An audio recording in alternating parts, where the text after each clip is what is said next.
that's the name right now. If you're curious if this name is going to change after I take on this new challenge, please stay tuned in to the end. Yesterday I was for work in The Hague and it was amazing weather, so I decided to go to the park in the middle of The Hague because I had to wait for a conference. And by the way, it was such an amazing weather. And so I had some time to overthink like what I am going to do next. Like, I used to be like quite fast runner, run short distances, and only last year I decided to run marathons. So now at, I don't know, 3/4 of this year I have run 2 marathons. And during the training for these marathons over last year, I noticed something to happen to my body, to my training, and that was I was getting slower. Like my VO2 max according to Garmin, it's not very good of course, but it was from 61 it went to 55. So that's quite a decrease, and also I am not used to running fast anymore. And I used to do that all the time, and I ran, for example, my PB 10k is, for example, 37 minutes and a few seconds, and maybe I want to get back into some speed again. And I really understand where the change is coming from. Like, I am training for a marathon, running big distances, not that fast, so you don't train for speed anymore. Like all those interval sessions and those speed sessions, I kept them out of my marathon training as I was increasing my mileage. And also, like, you can watch it back actually. I tried to implement these speed sessions in my marathon training the first few weeks of both my marathon training cycles, and that didn't go well. I actually felt getting very fatigued after doing that, and also I felt my joints were going to hurt, so I decided to omit it. And that was smart, because you should not train for speed and increase your mileage at the same time. If not for me. During my previous marathon I ran some kilometers a little bit faster due to an accident that was kind of stupid. If you haven't watched it, it is amazing to watch. It's up there.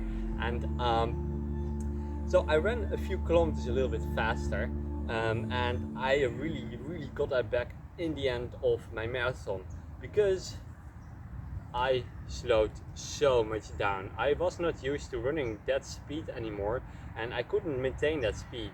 But as you probably know, my dream is to get like a sub 3 marathon, and I have discovered that you can't do that in one time.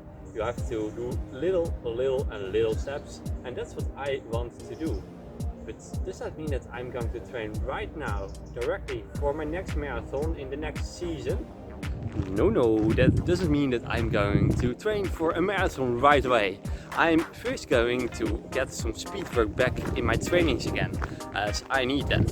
So what I'm going to do is, for the coming few months, I'm going to train for a 10k, and that makes sure that I'm going to implement some speed again in my training, while I'm going to decrease my distance. So my distance goes a little bit down and my speed goes up, and then in the next training block for a marathon I will try to keep like some speed work in there and then build my distance back up. So that way I hope to get what I always wanted, to get speed and long distance together. In my next video I am going to talk more about like my training plan and my schedule, but now I want to say that I am going to focus a little bit more on my like after training workout, like on my mobility and stability. That will also decrease the risk of injuries. So I started out with that right now. It's now 2 weeks after my marathon, and probably you will see it much later. That's what this challenge is about. I'm going to do a little bit more speed work and decrease the distance, while I'm going to focus more on my recovery, do some mobility exercises. I already started with this last week, and I'm going to do that now as well in a few minutes when I'm coming back home. And that's like my next challenge for the coming months.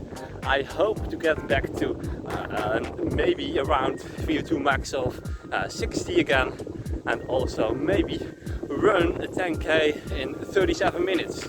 That PB was 4 years ago, and that's quite some time ago. So let's see if I'm able to go back to that level again. So that's my challenge for the coming weeks and even months. And with this I want to inspire you to also go for a next challenge. If it's running or not, I don't care. But start doing something that you always want to do and put it down in the comments. I'm really curious of what your challenge is for the coming time. With that said, I want to close off this video. If you want to see how I'm going to do during this challenge and want to follow me to the end, please consider hitting that subscribe button down below and give this video a thumbs up.